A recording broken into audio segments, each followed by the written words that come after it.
Hello YouTube, I am Roger Keep It Simple RC, and today I'm giving you the dirt on another NFL rookie. Now you know the deal, most of what I report is fact-based, but from time to time I'm going to inject my interpretation into the story. So when that happens, I'm going to make sure I let you know up front, because unlike big money opinion journalists, I'm not getting paid big bucks to draw your attention to my channel. The truth is, I'm not getting paid at all. I just want to give you an honest report. I don't want to brainwash you. Okay? So let's get that straight. Now, I'm going to do my best to push out a report weekly. Unfortunately, Mother Nature had a couple of different plans for me these last few weeks. I was sick for a while, and after I recovered, I was left with a lingering cough that made it hard for me to talk for too long. So if you notice a lot of pauses from me, that's just me trying to catch my breath or to prevent a cough attack. There you go.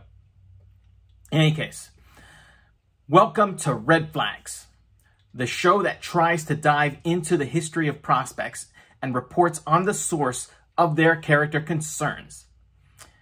I'm sharing the nasty details that went into their drop in value. So, let's get to it. Today, we're detailing Jack Jones, cornerback for the New England Patriots.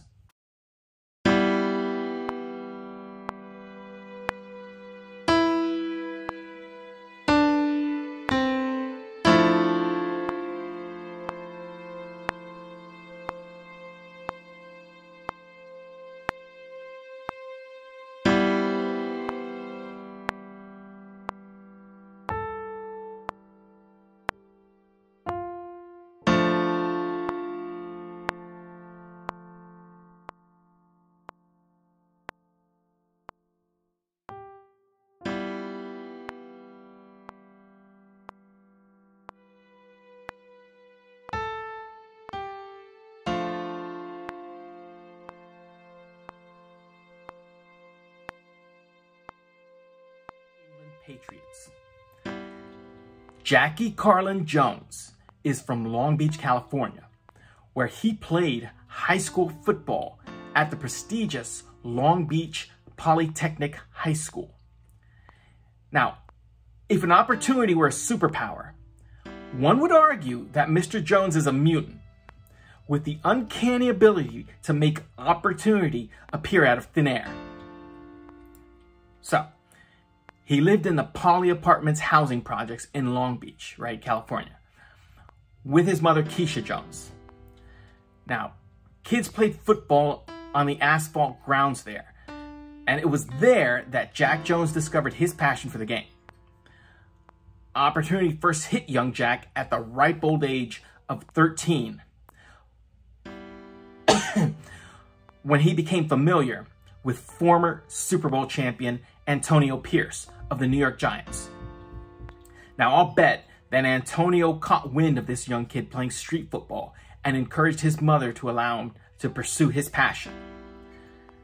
I'm not sure where young Jackie went to school prior to enrolling at Poly, but I can tell you this. He started playing football for Poly in his sophomore season, but unfortunately, he didn't see the field that year. He did, however, have the benefit of playing with John Sherman Smith-Schuster for a year. Now, for those of you who don't know who John Sherman Smith-Schuster is, he's better known as Juju. That's right, Juju Smith-Schuster. Jack credits Juju with pushing him to become a better player. And it just so happens that a year after, Juju left Poly, went on to, I think he went on to USC. I don't remember exactly. A year later, Antonio Pierce became the head coach, and Jack started shining as he played 7 different positions for the Jackrabbits. He played receiver, running back, quarterback, cornerback, safety, special teams return man, and sometimes punter. talk about multi-talented. Now, for those of you who don't know, Long Beach Poly is a powerhouse. It was named as one of the top 10 sports programs in the United States by ESPN. Excuse me. They also recognize it as the top high school program represented in the National Football League. Harvard University even recognized it as the most successful high school in California. And then, of course, Sports Illustrated magazine named Poly one of the top 10 high school athletic programs in the United States. Many of you don't know that. I sure as hell didn't know that before I started looking into Jack Jones. Apparently, people from the West Coast know all about this. So I'm just letting you people know for the benefit of those of us on the East Coast who don't know anything. All right, yes, folks. Jack Jones had the good fortune of playing there. Remember, he has that superpower. Check out this list of people who attended the school. You got Deshaun Jackson. I already said Juju. Matt Corral. Yes, that guy who was just drafted by the Carolina Panthers in the same draft as Jack Jones. And of course, Willie McGinnis. If you're not a football fan, try this list on. Tony Gwynn, formerly of the San Diego Padres. Billie Jean King, 6-time women's Wimbledon champion. How about Chase Utley, played for the Phillies and Dodgers. Okay? Let's get back to Jackie. So, he was a 5-star recruit coming out of Long Beach Polytechnic. The offers from top schools flooded his mailbox. There were schools like UCLA, Texas Tech, Oklahoma, Notre Dame, Alabama, Texas A&M, Arizona, Michigan, USC, and Miami University. Oh my God. He eventually accepted the offer to join the Trojans, where he played 2 seasons. It took him a year to get going, but he made it to full-time starter his sophomore season in 2017. Then the wheels fell off for him. It was in his 2nd semester. That's when he was told that he needed to improve his grades. They forced him to sit out spring practices so he could focus on his grades, but it didn't help. At the end of the semester, he didn't earn the marks he needed for eligibility and was ruled academically ineligible for the 2018 season. Then came more bad news. He was dismissed from the team in May of 2018. Now, let me take this opportunity to make a quick side note. For those of you that are oblivious to the business of college athletics. Think of a scholarship as a 1-year contract. If you keep your grades up, you'll earn another 1-year deal. Also, if you're valuable to the team, you'll earn a 1-year deal. So those 2 things are going into play. Jack Jones, by virtue of the fact that he was denied athletic eligibility, was not given a 1-year deal, or the 1-year deal that he needed to remain at USC. So, when he was ruled academically ineligible, the coach didn't bother re-signing him. Remember, there were 2 factors, right? You need your academics, and you got to be useful to the team. If you're academically ineligible, team doesn't need you anymore. So, he was dismissed from the team, and he was dismissed from the university experience altogether. This was May 2018. Now remember, Jack Jones was a kid who grew up in the housing projects of Long Beach. He didn't have parents that could pay for his tuition, and undoubtedly did not have the credit profile needed to secure a student loan that could pay the tuition for an education at USC. So we're talking about a tuition that costs upwards of $60,000 for 2 semesters. right? Any case, the dismissal was more of a harbinger for what was coming next. You see, Mr. Jones was intent on renewing his collegiate career. He was going to enroll at the JUCO level to earn the grades he needed to solidify a spot on a university football program. I'm going to guess, now here's the opinion. I'm going to guess he had his eyes on USC at that time in his life. He thought he'll get his grades back up and make his way back to USC. But here's the thing. It was much more affordable at a cost of around $3,300 a semester to enroll in junior college, right? So he can work on his grades. There was one problem. He had to wait until the fall to start his comeback. So remember, it was May 2018. He was basically out of luck for the summer. So he had to just bide his time. Now, Jackie Carlin Jones was unfortunately familiar with people from the less desirable parts of Long Beach. Now, I'm sure Mr. Jones and his mother assumed that it was safer for him to hang out with former members of the Long Beach Poly football team, because that's who he was with the following month when things went sideways for the aspiring footballer. On June 8, 2018, a month later, he and two former members for the Long Beach Poly Jackrabbits, Lahia Marks and Douglas Curry, decided to take a trip out to the city of Santa Paula in Ventura County. That's a full hour and a half drive away from Long Beach, right? They did that to break into a Panda Express. Now, honestly, there's no excuse for this. Everyone who's anyone knows that burglary is a crime and you shouldn't do it. I don't care where you're from. You know you don't do that. So, I'm going to make a few assumptions here. One is that Jack Jones believed that he could make his way back to USC by walking on. But first, he needed to find the money to make it happen. Also, the group learned about Santa Paula as an easy target because other break-ins were happening there by people from Long Beach. Now, how do I know this? Because there was an earlier arrest of a group of Long Beach Poly alumni who tried to break into a Domino's Pizza around February that same year.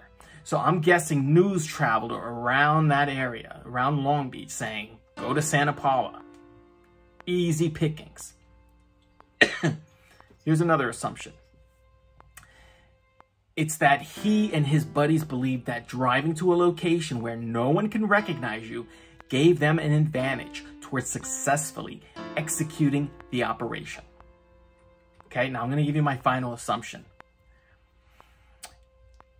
Final assumption is that they thought that under cloak of darkness, the break-in would be a quick in and out job. Well, what they didn't know was that the Panda Express had a security system in place that notified the Santa Paula police. The police found that Lahia Marks was behind the wheel of their getaway car. He was also playing the role of the lookout because he signaled to Jack and Douglas Curry that police were nearby, right? I'm guessing he heard the sirens and he was just yelling out, yo, letting them know police are on their way. We need to go now. Lahia Marks ended up leaving both Jack and Douglas stranded at that Panda Express because he pulled away from the scene. He was involved in a high-speed chase, but didn't last very long because his vehicle crashed into a curb. Now, obviously, the police had backups. So one car chased the getaway driver. The other car arrested Jack and Douglas. Now, I did say earlier that Jackie Jones could potentially be a mutant with the uncanny ability to make opportunity appear out of nowhere. And this incident brought with it another opportunity. The news of the break-in made it to the ears of none other than attorney Jamal Tucson. This is a man who is a national top 100 trial lawyer. This is a man who acts as a legal analyst for ABC, Good Morning America, and People magazine. This is a man who sits on several boards and has cultivated relationships with judges, prosecutors, and high-ranking politicians throughout Southern California. And most importantly, he's a man who represents NFL athletes as an NFL agent. Unbelievable. Now, here's where I'm going to mix in a bit of my opinion derived from my powers of observation. Attorney Tucson quickly figured out who Jack Jones is, and he decided he was going to make a bet. He was going to offer his services pro bono to the group and bet that Jack would find his way back onto a college football team. He bet that Jack Jones would perform well for 2 years wherever he landed. He bet that Jack would need an agent if the NFL decided that they wanted to give him a chance to shine at the highest level. He bet that he could reach out to him from time to time to remind him about how he got him out of a sticky situation with law enforcement. He bet, it's getting repetitive, he bet that he could steer him to prosperity. So, Jackie Carlin Jones was going to be an investment that attorney Jamal Tucson would make and stand to benefit from later. Now, to be clear, what I just said, that was all my opinion, okay? I don't know what he was thinking, Jamal Tucson. I don't know. I don't know that he had contact with them. You know, obviously, college athletes aren't supposed to have contact with agents.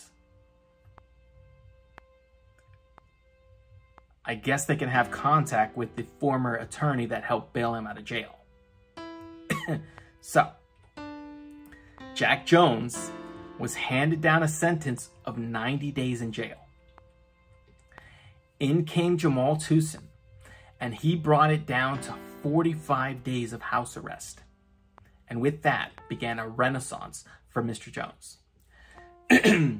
He enrolled at Moore Park College, where he opted to focus on his studies and did not join the football team there. The plan worked because he got the marks he needed for eligibility. And that was when a familiar face came to his side. None other than Antonio Pierce, his former head coach, who happened to be working as the linebackers coach at Arizona State University with Herm Edwards. Antonio lobbied hard and convinced Herm to offer Jackie a place on the team. It worked. And even more impressive was that Jack Jones finished 2019 on the Dean's List. His first year at ASU. 2019 was a good year for him, because aside from earning a spot on the Dean's List, his daughter was born that year too. Now, he did have a setback in 2020 when he was suspended for fighting during practice. But Jack Jones was able to recover with a strong finish to his collegiate career. Now here's my opinion again. Someone probably tweaked Jack about his arrest record, and that's probably what started the fight at practice. Just a guess. Sorry. Had to throw that in. In any case, Jackie Carlin Jones played well enough to be drafted by the New England Patriots in the 4th round. And undoubtedly, the kid dropped to the 4th round because of his arrest record. But oh, how lucky some people are. Because Jack Jones of Long Beach hired, guess who? Jamal Tucson to be his agent, leading to the 2022 NFL Draft. That's right. The same Jamal Tucson that lifted him from despair after his June 2018 arrest. All right? Okay, verdict time. Is Jack Jones a bad guy? Did Jack Jones just experience a bit of bad luck? Will he get himself into trouble again? I'll say this about Jack Jones. In high school, it was reported that he isn't shy about letting people know when he succeeds. He seems to me to be a kid that likes attention, that thirsts for attention. So I'll say that Mr. Jones is going to behave himself for a few years. I'll say that, like the start to his high school and college careers, he'll have a quiet start to his NFL career before he becomes a star. Jack Jones will probably become a captain around year 4 in the league. But he's also going to get comfortable with his surroundings, right? The summer months are going to be his most dangerous, when he's away from the team and left to his own devices. Now, with the help of his agent, Mr. Jones will steer clear of trouble. Jamal Toussaint will probably advise Jack Jones to stay far away from Long Beach, if he hasn't already. Sure, he may have trouble with the occasional outburst that gets him fined by the league, or maybe he'll get a few traffic violations. Who knows? I mean, we're talking about a young kid from the housing projects in Long Beach. He's gonna probably try to live it up. Not this year, probably next year. In the summer. Hopefully, his agent and the people he's surrounded by keep him grounded. Because the minute he starts losing that support, that's when the trouble will start for him. I can tell you that. Overall, Jack Jones will succeed in this league because Jackie Carlin Jones is a good kid. His only problem is handling adversity in productive and legal ways. And that's it. Thank you for sticking around. Again, this is Roger, Keep It Simple RC. I'm going to do my best to put out these weekly shows. There's a lot that goes into this, so I don't know how well I'm going to be able to deliver on that weekly promise. But I promise you this. I'm going to give you the honest report based on all the facts that I can find. I try reaching out to people sometimes. I haven't gotten responses back from anyone. It's fine. We can do it without them. In any case, again, I'm Roger, Keep It Simple RC, and we'll see you on the next ride.